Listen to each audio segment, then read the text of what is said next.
Merci Saint-Esprit de venir prendre le contrôle de ce moment.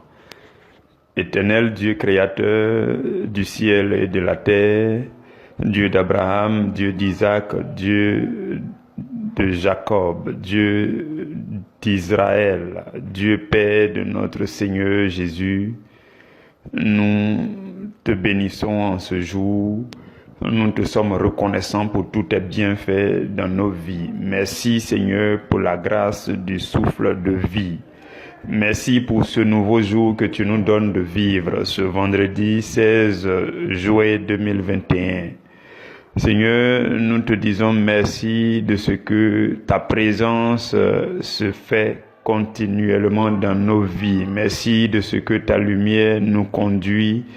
Merci pour la grâce que tu nous fais en notre Seigneur et Sauveur Jésus. Merci pour la communion avec ton esprit qui nous oriente, qui oriente nos pas, qui guide nos pensées, nos actions chaque jour. Merci pour le ministère des anges déployé pour notre cause, pour nous garder, pour veiller sur nous et pour assurer la protection qui vient de toi.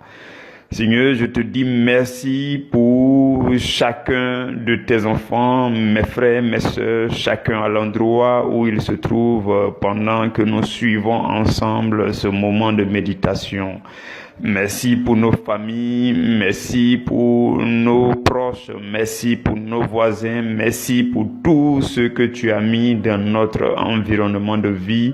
Merci pour ta présence, merci pour ta paix qui règne à l'endroit où chacun se trouve. Merci Seigneur pour tous tes bienfaits dans nos différentes vies. Nous te sommes reconnaissants et nous croyons encore à toi Seigneur. Nous croyons en toi en tant que le Dieu de miracles, le Dieu qui agit et qui répond à nos prières, le Dieu à qui appartient nos vies, le Dieu qui nous a envoyés en mission sur la terre, le Dieu qui guide nos pas, qui nous connaît, qui connaît même le nombre de cheveux sur la tête de chacun, le Dieu qui nous entend et qui nous exauce avant même qu'on commence à prier, le Dieu de bonté, le Dieu qui est notre Père, le Dieu dont l'amour nous couvre continuellement, le Dieu infiniment grand, infiniment puissant, le Dieu de miracles, le Dieu des signes et des prodiges, le Dieu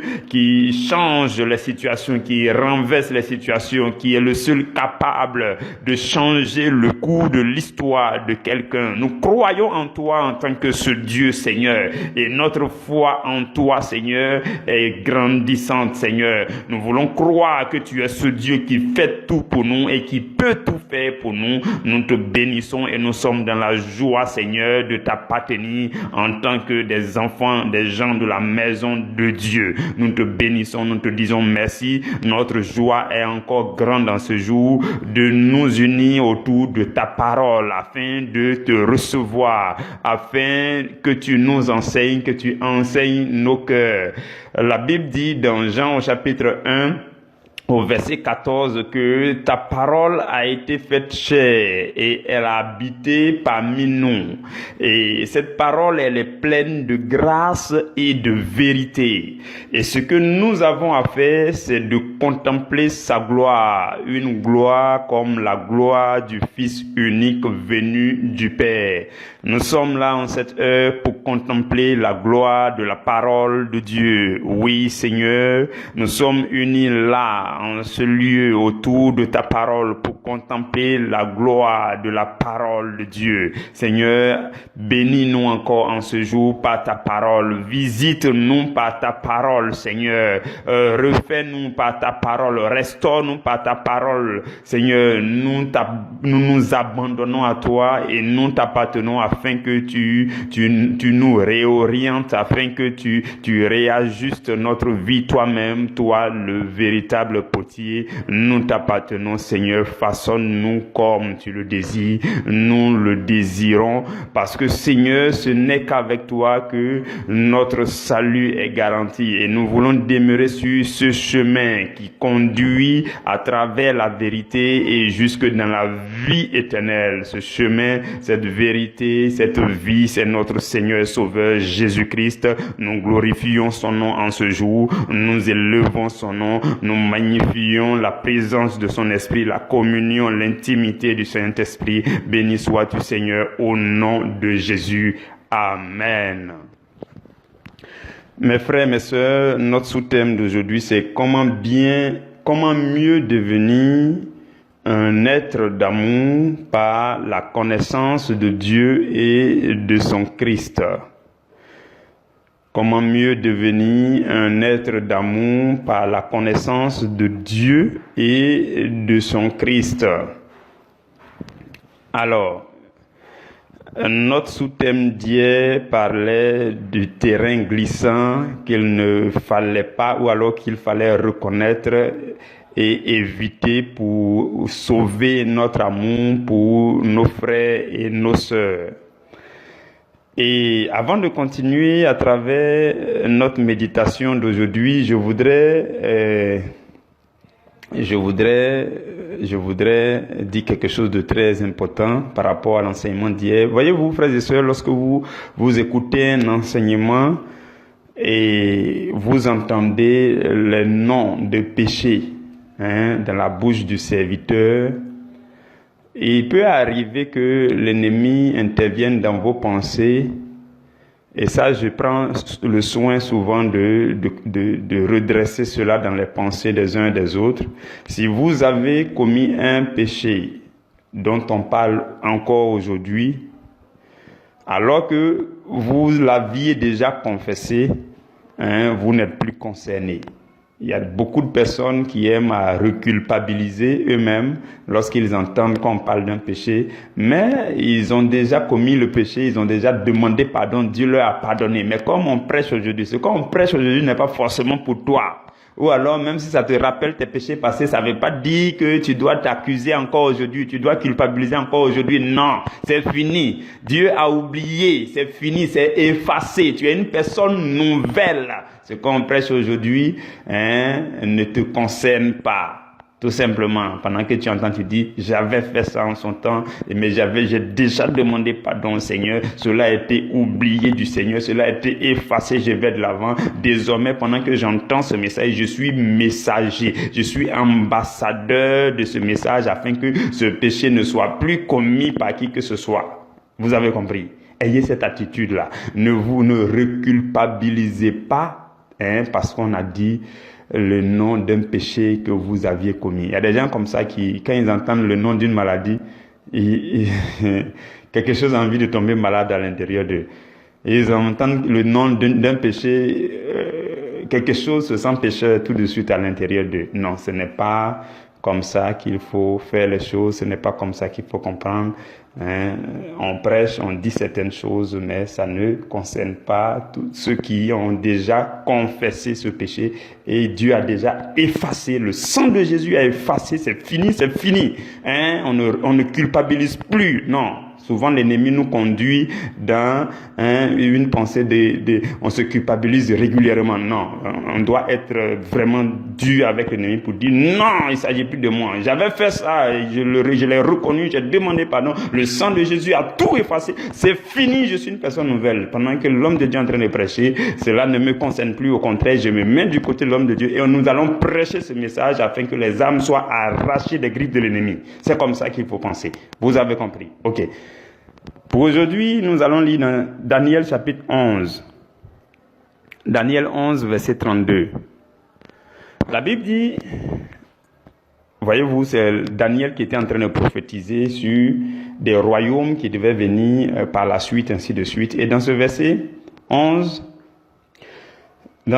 32, du chapitre 11, il dit que l'ennemi séduira par des flatteries les traîtres de l'alliance, mais ceux du peuple qui connaîtront leur Dieu agiront avec fermeté. Je vais lire la dernière phrase là. Mais ceux du peuple qui connaîtront leur Dieu agiront avec fermeté. Parole du Seigneur, nous rendons grâce à Dieu. Saint-Esprit, nous te prions de nous rejoindre encore et de demeurer encore avec nous pendant ce moment de méditation afin que le nom du Seigneur Jésus soit pleinement glorifié à travers ce moment de méditation. Amen. Mes frères, notre sous-thème dit que pour mieux devenir amour aussi, nous pouvons utiliser le moyen de la connaissance de Dieu, mais aussi du Christ Jésus. C'est ce que notre sous-thème dit aujourd'hui. Et le texte que nous avons lu dit que parmi le peuple de Dieu, il y a deux catégories de personnes lorsque l'ennemi se met à séduire le peuple. Il y a une catégorie de personnes qui trahissent l'alliance et qui se laissent flatter par l'ennemi, qui se laissent séduire par l'ennemi et qui s'en trouvent à sortir de l'alliance de Dieu. Et on les appelle les traîtres de l'alliance. Et il y a une autre catégorie qui demeure ferme, qui reste ferme dans l'alliance avec leur Dieu. Maintenant, ce qui est intéressant, c'est que le prophète Daniel nous révèle le secret pour rester ferme dans l'alliance, pour rester ferme en toutes choses, pour rester ferme à la suite de Dieu, pour avoir un amour ferme pour Dieu. Le secret, c'est de connaître Dieu. C'est de connaître Dieu. C'est de connaître Dieu. Vous comprenez? Et notre sous-thème dit comment mieux devenir un être d'amour. Nous savons que Dieu est la source de l'amour. Il est amour lui-même. Et le Christ Jésus est pleinement et parfaitement dans l'amour du Père. Il est un avec le Père. Les deux sont parfaitement amour. Donc, si nous parvenons à les connaître, alors nous pouvons espérer devenir des êtres d'amour. Nous pouvons espérer devenir. Voyez-vous, dans Jean chapitre 1 au verset 12, la Bible parlant de la parole de Dieu, la Bible dit à tous ceux qui l'ont reçu, la parole de Dieu leur donne le pouvoir de devenir des enfants de Dieu. Donc, nous savons que Dieu se révèle essentiellement par sa parole. Dieu se révèle non seulement par sa parole, mais aussi dans ses œuvres. Et lorsque nous recevons la parole de Dieu qui est Dieu, qui est l'expression de Dieu, lorsque nous recevons cette parole de Dieu, cette parole nous donne la capacité de devenir automatiquement des enfants de Dieu. Et alors que Dieu est amour, si nous devenons enfants de Dieu, nous sommes sur de bonnes voies pour devenir des êtres d'amour. Vous êtes d'accord avec moi? Donc, la connaissance de Dieu, la connaissance de Jésus, c'est très important. J'avais déjà souligné fréquemment que c'est un principe qui concerne non seulement Dieu, mais qui peut concerner n'importe quel homme. On peut l'appliquer à n'importe quel moment. Et je vous conseille d'ailleurs de l'appliquer. Si vous voulez connaître quelqu'un, puisqu'on dit par la connaissance, notre sous-thème dit devenir un être d'amour par la connaissance de Dieu et de son Christ. Si vous voulez connaître quelqu'un, que ce soit un ami que vous venez à peine de rencontrer, un collègue avec qui vous venez à peine de commencer le travail, un partenaire avec qui, ainsi de suite, une personne qui est dans votre environnement que vous voulez connaître, il y a un principe assez simple. Si vous réussissez à connaître ce que la personne est, ce que la personne fait et ce que la personne dit fréquemment, les trois choses réunies, alors vous connaissez la personne. C'est un principe simple. Voilà pourquoi Dieu qui se révèle dans sa parole, si vous voulez connaître Dieu, Il vous suffit d'être familier avec la parole de Dieu. Jean au chapitre 1 dit, au commencement était la parole était avec Dieu, la parole était Dieu. Donc, si vous connaissez Dieu, quelqu'un a demandé une fois comment on fait pour connaître Dieu. Jean chapitre 1 dit, au commencement était la parole était avec Dieu, la parole était Dieu. Dieu, il est sa parole. La parole, c'est l'expression de Dieu, la révélation de Dieu. Donc, si vous connaissez la parole de Dieu, alors vous connaissez Dieu. Vous êtes d'accord avec moi là-dessus? Et la Bible va plus loin pour dire que la parole de Dieu est devenue un être humain. La parole de Dieu est devenue chair. La parole de Dieu est devenue un homme qui est venu habiter parmi les hommes et qui a vécu parmi les hommes, qui a parlé, enseigné, qui a fait les œuvres de Dieu parmi les hommes, afin que Dieu soit mieux révélé. Et cette personne, c'est Jésus-Christ. Donc, si vous connaissez la vie de Jésus, alors vous connaissez aussi Dieu. Vous comprenez? Donc, c'est pas compliqué de connaître Dieu. Connaître Dieu, il faut connaître sa parole. Donc, la parole de Dieu a été inspirée et transcrite dans la Bible. Un seul livre qu'on appelle la Bible, le meilleur des livres, le livre des livres. Il n'y a aucun livre comme la Bible, ça n'existe pas. Vous pouvez prendre toutes les écritures qui se disent saintes, vous allez essayer de comparer en termes de vente, en termes de publication, en termes de nombre de copies qui existent dans ce monde. La Bible est le seul livre, le seul véritable livre. Aucun livre ne peut se lever pour concurrencer la Bible. Ça n'existe pas. Parce que la Bible est de manière unanime, la parole de Dieu, c'est le livre le plus saint possible.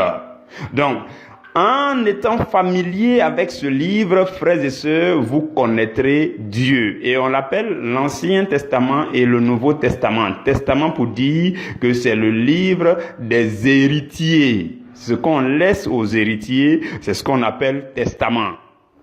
Et justement, nous sommes des héritiers du royaume, co-héritiers de Christ. Et le livre qu'on appelle la Bible, c'est Dieu qui l'a écrit pour vous et pour moi, afin que, en l'ouvrant et en méditant, nous puissions connaître Dieu et que nous puissions aussi découvrir les promesses que Dieu a faites pour nous. Vous me suivez?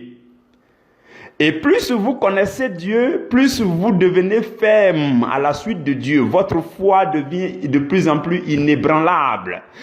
Si aujourd'hui quelqu'un quitte à gauche ou à droite quelque part là-bas pour venir vous dire des choses que vous commencez à croire, des choses qui n'ont rien à voir avec Dieu et que vous commencez à croire, cela est la preuve que vous ne connaissez pas la parole. Cela est la preuve que vous ne connaissez pas suffisamment Dieu, parce que ceux du peuple qui connaîtront leur Dieu seront fermes, ils agiront avec fermeté. Si vous connaissez votre Dieu, votre foi est aussi ferme.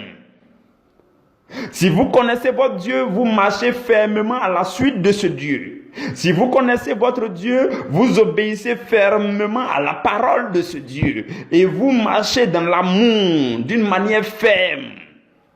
Vous comprenez? Donc, les Écritures sont là, la parole de Dieu est là. Si nous voulons connaître Dieu, c'est la parole de Dieu. Et une fois même, je suis allé plus loin pour vous recommander de lire particulièrement. Il y a une Bible là, vous pouvez trouver ça peut-être dans les librairies. Il y a une Bible dans laquelle tout ce qui est sorti de la bouche de Jésus, ils ont écrit ça en rouge. Donc, si vous pouvez trouver ça, ce sont les enseignements de Jésus. Donc, ce que Dieu dit, ce que Dieu a enseigné à travers Jésus, c'est les enseignements de Jésus. On va vous parler des paraboles de Jésus. Il y a même la liste des paraboles, ainsi de suite. Tous les enseignements les plus profonds de Jésus. Allez-y lire. En lisant, vous connaissez Dieu, parce que Jésus est la parole de Dieu faite chair, et quand Jésus parle, c'est Dieu qui parle. Et si vous connaissez la parole de Dieu, vous connaissez Dieu. Et si vous connaissez Dieu, vous serez ferme. Vous comprenez? Et vous pouvez même vous familiariser avec les œuvres de Jésus. les miracles de Jésus. Il y a aussi la liste des miracles de Jésus, tout ce que Jésus a opéré, telle personne Jésus a guéri. Donc, en étant familier avec ces choses, vous voyez les œuvres de Dieu. Même en lisant l'Ancien Testament aussi, vous pouvez voir les œuvres de Dieu. Depuis, avec le peuple d'Israël, comment Dieu a été vaillant pour combattre pour le peuple d'Israël de manière, fidèle. Dieu était avec eux pour conduire ce peuple. Dieu les a aimés, Dieu les a conduits, ainsi de suite. Vous pouvez lire tout ça pour découvrir les œuvres de Dieu. Et en découvrant les œuvres de Dieu, cela affermit davantage votre foi.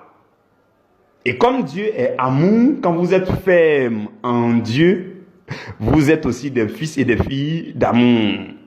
Vous comprenez?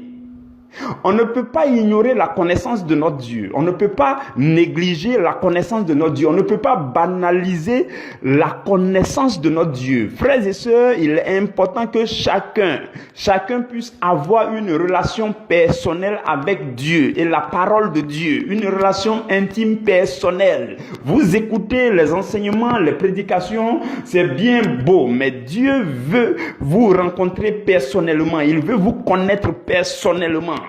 Dieu veut une relation personnelle avec chacun de nous. Lorsque vous ouvrez votre Bible et que vous faites votre prière pour dire Saint-Esprit, le berger n'est pas là, le serviteur de Dieu n'est pas là, mon respo n'est pas là. Là, je suis là devant la parole de Dieu et on m'a dit que la parole de Dieu est Dieu. Et je peux rencontrer Dieu dans sa parole. Dieu peut se révéler à moi. Je veux maintenant la visitation du Seigneur. Je veux lire sa parole. Je veux découvrir moi aussi des choses profondes dans la parole de Dieu. Moi aussi, j'ai été créé à l'image de Dieu et selon la ressemblance de Dieu. Et l'Esprit de Dieu habite en moi. Je suis un enfant de Dieu. Et Dieu m'a saisi. Et me voici devant la face de Dieu. Je veux maintenant aller avec Dieu. Je veux avoir une histoire particulièrement magnifique avec mon Dieu. Je veux que mon Dieu me révèle à moi. Oui, je veux le chercher. Je veux dévorer sa parole. Je veux l'aimer à travers sa parole. Justement, Jésus dit, celui qui m'aime, il gardera mes commandements.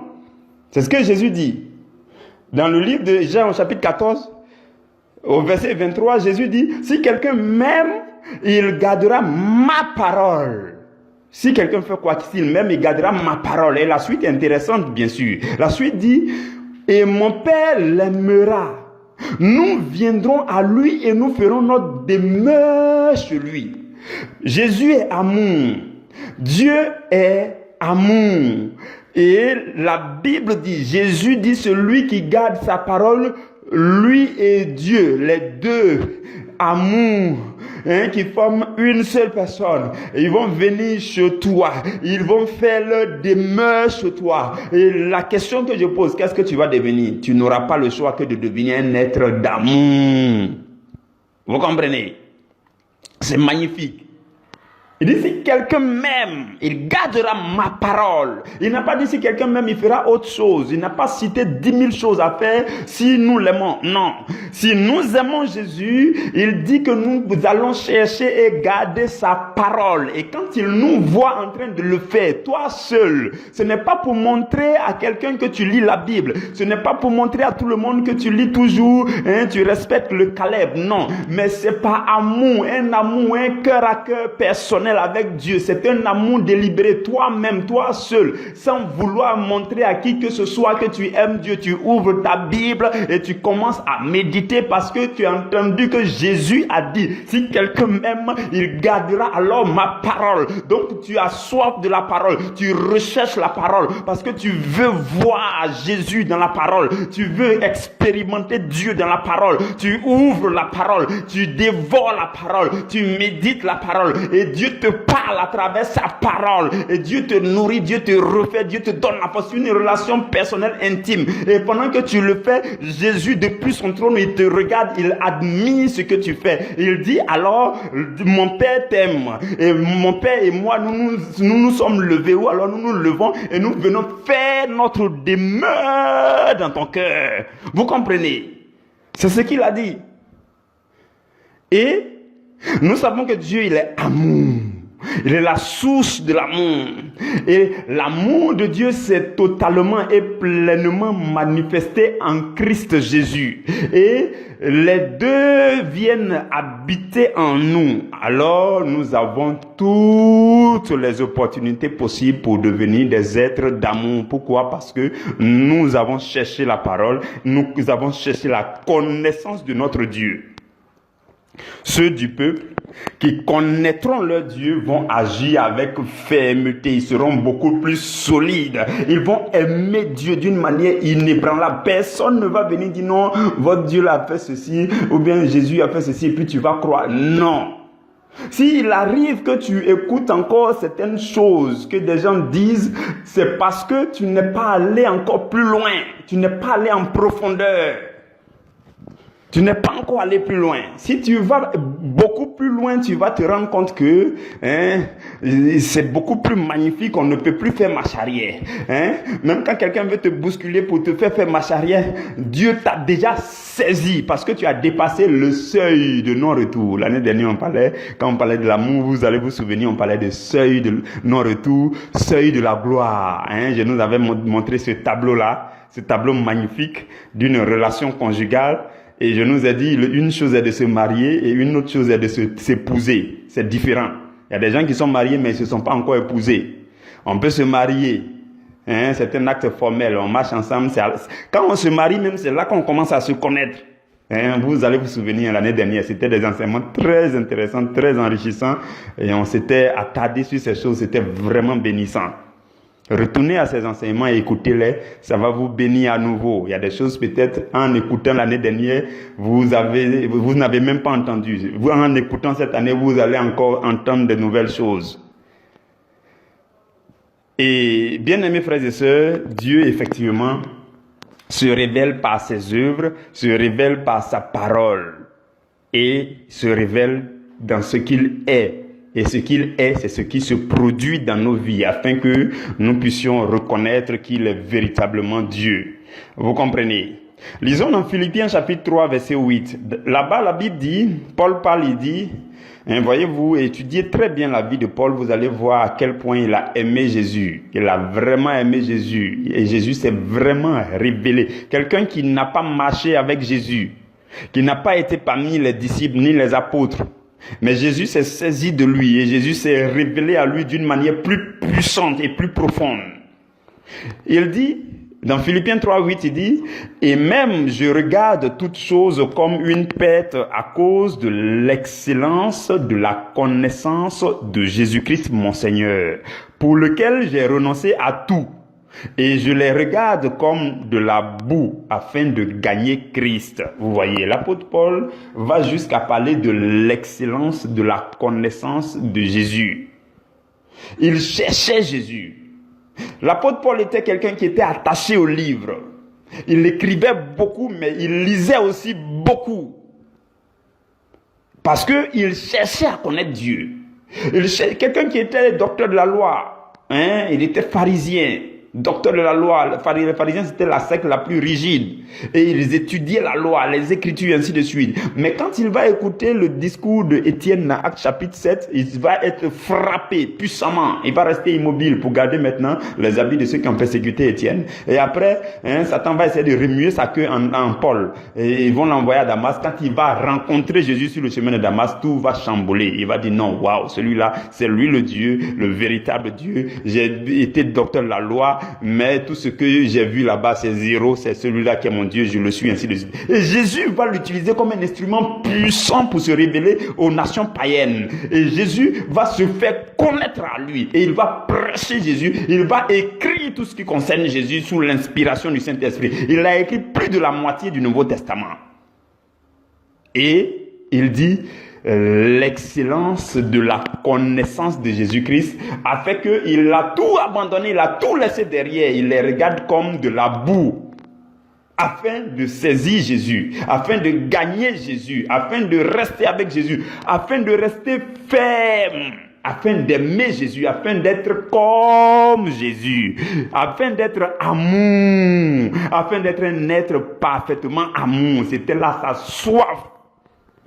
Et nous devons avoir cette même soif aujourd'hui. Et ce qui peut faciliter cela, c'est si nous nous accrochons à Dieu, à sa parole. Nous cherchons à le connaître. Cela va affermir notre foi et notre amour à la suite du Seigneur. Cela va nous transformer en des êtres d'amour. Que Dieu vous bénisse et que Dieu vous garde. Nous allons nous arrêter là pour aujourd'hui.